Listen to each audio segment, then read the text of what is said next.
delivering, and therefore, as a result, they should just be fired.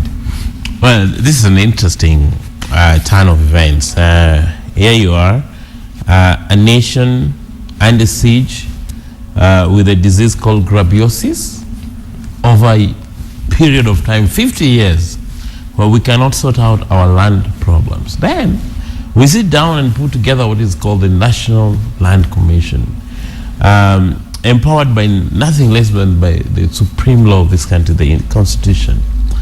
And in that Constitution, it's very clear that the mandate to manage affairs of land in this country is the NLC. Then here come a cabinet minister who initially was not even supposed to be in the cabinet, because there was a promise that no politicians would be part of this cabinet. But then Gilu and Najib Balala found themselves in the cabinet. The argument would be they're currently not politicians. Well, that is what they sold to us, but they are politicians. Once a politician, always one. All right. And so you bring in Ngilu, who comes in and arbitrarily changes the system on how files online are done with impunity, without regard to the NLC and without regard to the law. And of course that causes tension. And then instead of now, Nyachai and this group saying, let's look back at what the law says and we sort out this thing. They're saying, no, let the two of them go. For me, it's like a hunch. They wanted to create conflict in a way, then say this is the only way we can get Swazuri and his team out of the office. But there's the thing, you say that, we were talking to him earlier, and he says this is not even an issue about who's supposed to do what, because we appear to be now past that. Yeah. The issue and the matter having gone to the Supreme Court, then have been told to agree. They have not, 90 days have lapsed, they have to go back for direction, it appears, from the Supreme Court. They're now coming down, and it's not just Nyachai, but also the National Land Committee in the National Assembly, saying that it really is about a conflict of personalities, that these two, at the end of the day, seem just not to, as individuals, not to be able to work together. Not really. And this is a problem when, so you think when everybody brings Swazuri in a personality problem that is caused by Ngilu. But they're Ngilu not just is saying the one it's who refused, according to this story. They're calling for Ngilu's sacking as well. Yes, but you see, this is a way of camouflaging. You sack Ngilu as a way of sacrificing Swazuri, and then bring back Ngilu at some stage, then make sure that Swazuri goes wherever. So you're saying this is a witch hunt against Swazuri, bottom line? For me, this comes out like a scheme that was hatched from day one. Go in there, make sure that nothing is working, and then we make him look bad and and then we sack both of you. Then he goes forever, then we bring you back somewhat. Some very serious allegations there. No, come on. Because then, what do you mean they're saying these personalities cannot work together? It is not their personal choice to work together. The law says the person in charge of land issues is NLC. Well, Ngilu accuses Swazuri that in that report that they were both to append their signatures on, which Ngilu refused to append her signature, is that there was no consultation. They're both sides of the argument. But let's move on to another story, because on that one we'll have to wait to see how it develops. Was even for example, it was even a mistake to begin with, to sit down and agree on anything. It's not within the law. That was a gentleman's agreement. I think we'll move on to another story now on page 2, which is Raila in Homa Bay for campaigns, and he accuses Jubilee of using unorthodox means to try and weaken the opposition. What's your take on that? And that's on page 2 of Standard. That's for a fact. That? Like Nkaiseri is an ODM MP. You bring him in as a cabinet secretary to help you with security matters, because in your fold as Jubilee, none of them is competent. So you outsource from ODM. So now you go instead of thanking ODM for bringing you somebody to help you, you fight them for that seat. One of the reasons that the constitution was changed so that cabinet secretaries are not members of parliament or are politicians was to curb this issue of government using the carrot, you know, to destabilize the opposition, to weaken the opposition. Are you suggesting that Kaiseri may not even be qualified for the job, but it's just a way of, you know, the government trying to weaken the opposition? Well, one wonders how Jubilee, in the whole of the Jubilee network, they could not get a cabinet secretary. But surely, isn't it this, you make that argument, but on the other hand, isn't it about just getting a person who's deemed to be competent, even if they're not in your fold? So you're now taking us back to the argument, always get people in your fold to these offices. And yet, the calls from code have been, expand this net, do not just get people from one side, ensure that even from the other side. So when now they get from ODM or from code, if you like, you also have a problem. It's never been about jobs in the cabinet. It's been about jobs in the civil service. But I don't think ODM has ever fought for position in cabinet. No, but I would look at it. I would look at it the other way around. In that, what if there is somebody who's competent, regardless of the fact that they're in the opposition, if they're qualified and they can do a good job, it's for national security. That's fine, but at what cost to the opposition? But also, what's the substance to say? Can we use this a lot? And it's even in this story, can we use to dangle the carrot?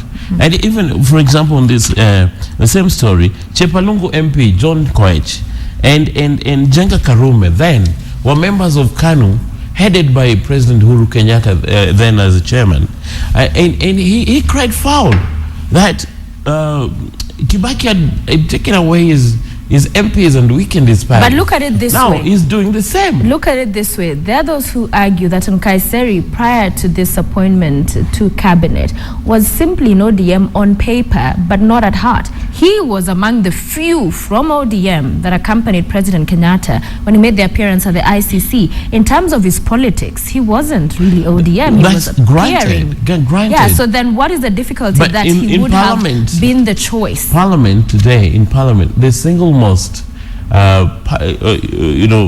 largest membership in terms of party is ODM, not even TNA. You know, Jubilee is not a parliamentary party, so there's TNA, there's URP, but the single most largest party in Parliament is ODM. The point being you're weakening ODM. You're removing one of their MPs. But you're seeing one of them is already in his politics, seemingly being on the other side. And the thing is, you asked a question and you said, at what cost to the opposition? Yes. My question would be, at what cost to the national security, to the for a national agenda? Yeah, because it's not really about the opposition. Well, it's more about the national security. If he is qualified for the job, regardless of the Raila's argument is get our MP, become your cabinet secretary, but leave that seat to us. It's politics. Why should it be left? It's a competition. That would be simplistic to imagine, like, oh, you gave us this guy, okay, now just take that. It's competition, George. Everybody needs to be able to get in there. That is Raila's point of view. Page 3, sex workers are using ARVs to charge clients more. How is that conversation, do you think, is panning out, George? That now I use ARVs, so the bill goes up. No, the whole thing is about, there's been a major drive for HIV prevention drive, and there's been encouragement that when commercial sex workers are engaged in their business, they use protection, or they insist the client uses protection. But a lot of their clients are very stubborn. Say, come on, it's gonna be better if we can have it without. And so the tradition has been, okay, for without, I'm going to charge you more. And so what are the commercial sex workers doing? Because they know there's a risk to doing it without protection, they're going to these clinics and taking ARVs and PEPs, post-election, post-exposure prophylaxis. Yeah. Shrubbing and whatever. No, I'm shrubbing in the mind. It's okay, you started off. In the post-exposure that is what is called PEP. Ordinarily, this is provision for somebody who has had a risk of, a condom bursting during intercourse, or being, or somebody who has suffered rape. So they're going to coin this because repeated access to these drugs, you have to give cause So they've been lying. So You know, they've been lying. maybe they're raped or they go Yeah, and I back. guess the other thing they're doing is that they also go and pick the ARVs and they take them, and they can now have unprotected sex because they already have the ARVs and can, you know, like a preventative measure and charge more. Yeah, Which but would you be see, they're sad very because- expensive. You buy them over the at the chemist, but at the public hospital it's for free. It's for So free. they have to kind of cheat so that they are able to access this kind of medicine. Well, I guess there's not much that cannot be abused because really they're being given free for the sake of the country, for health, but still comes Right. under abuse. Very sad. Yeah. So it's some really harrowing accounts here. Page 6, teachers recount job risks. House committee to summon TSC and education officials to find a lasting solution. There's been a lot of talk in as far as teachers, and especially those who had been posted in the northeastern region, not wanting to go back, and the government is insisting that they go back. But there's the other side of the story that has largely remained untold in terms of what really they go through. And some of them just got to tell of the tales that are heartbreaking. You see one man there just breaking down, Yeah. recounting some of what they go through. Yeah, yeah. This story is a very sad story, and it's a story of people you're serving who do not value you. That is what has come out of this story. Tears as teachers recount job risks, and it was very important for teachers, for Parliament and the National Assembly Committee on Education. To listen to the story of these teachers who have refused to go back to Mandera unless security issues are addressed. And what came out was beyond just issues of security. It was about sexual abuse of female teachers. It was about lack of freedom to be in terms of religious beliefs.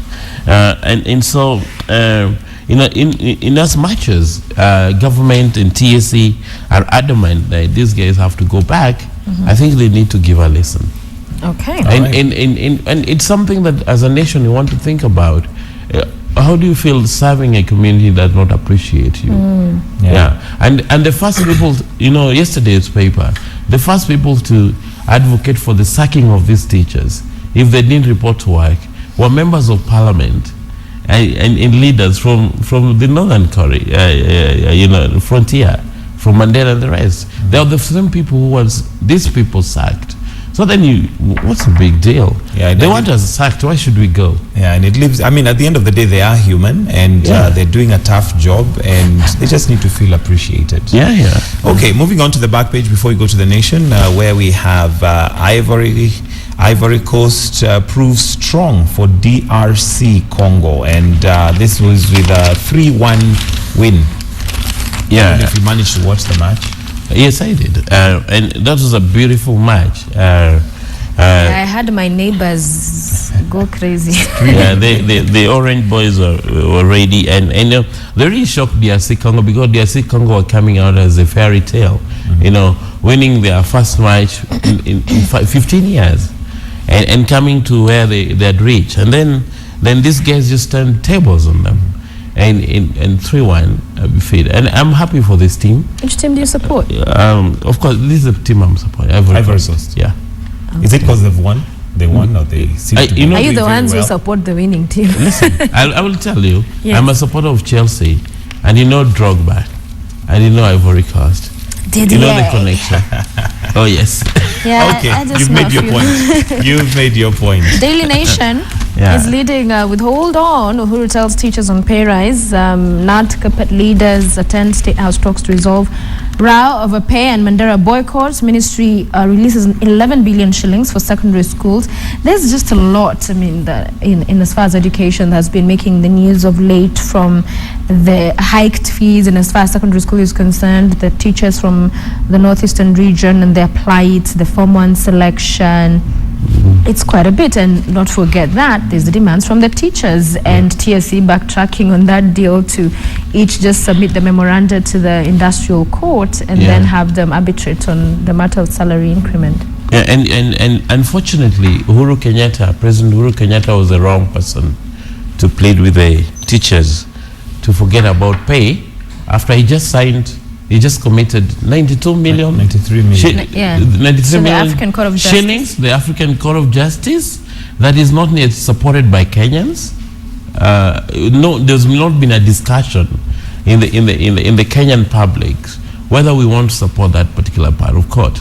And here he is signing that 93 million, actually committing, and then coming back here and telling teachers we don't have money. It's a big joke. Maybe you could have asked the minister to plead.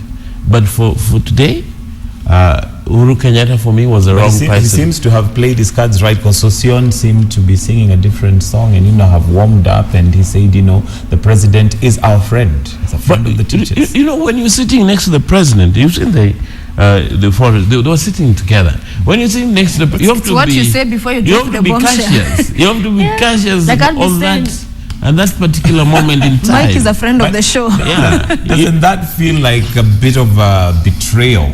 I mean, here you are, you've been... Oh, no, do not be misled. He was just being nice. He was being nice to a guest. But at the end of the day, Sosion is very still adamant on the demands Sosion they is have. made of metal, steel. He knows how to play. You don't move him around easily. And he played his cards right. You don't want to be seen to be rude in the presence of head of state was, considered all the invites for the day and chosen your event. So you have to be warm. Which is unnecessary, actually, to be antagonistic just because you do not agree on a position. You want more money, they say they don't have more money, doesn't mean you be... There's a time for everything. I think he reads the Bible quite well. Hallelujah. There's a time for everything. Ecclesiastes chapter 3. There's a time for everything and a season. Yes, there's a season for everything. Yes, and the race is on. Michael? Yes, the race to succeed Ndungu at CBK. There is, a job that's in the offing for CBK. Yeah.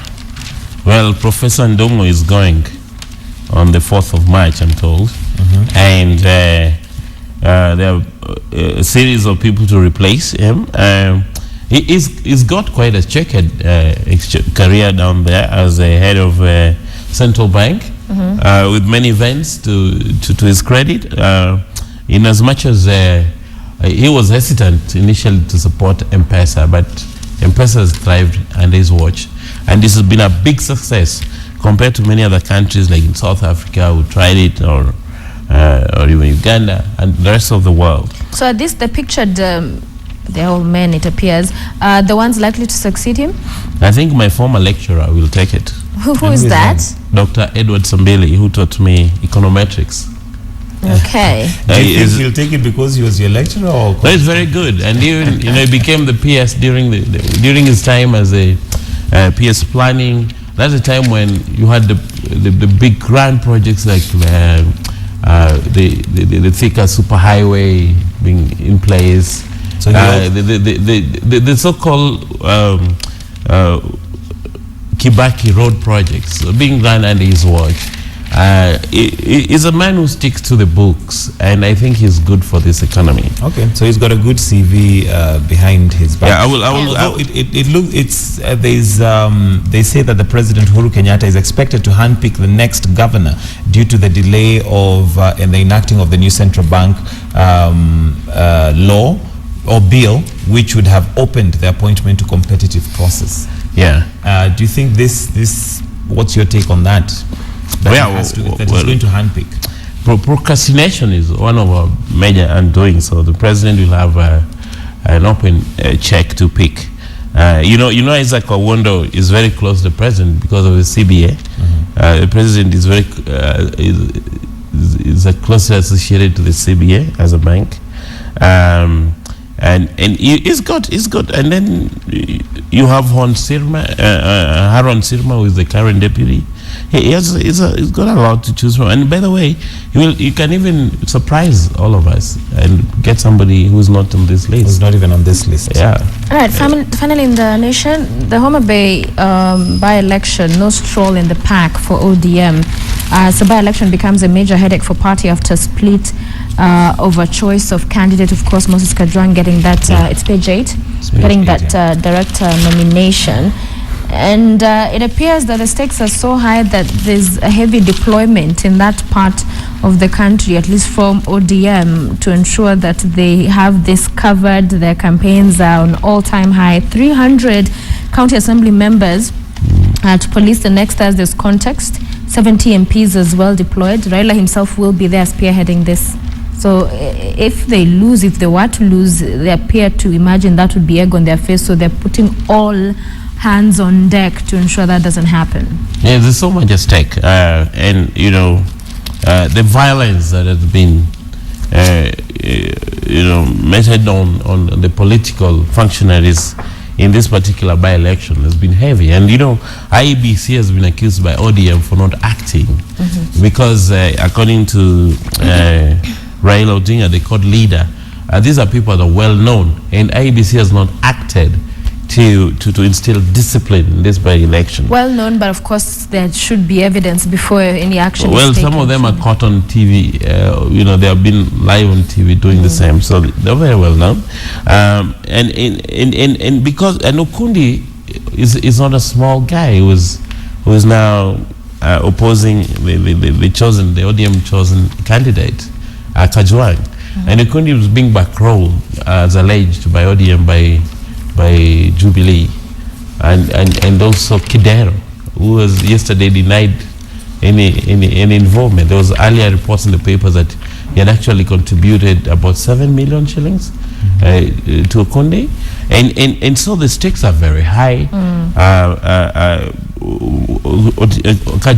Moses Kajwang is relatively a young person. Okundi is an experienced, established politician, and the clan and tribal angle to this election.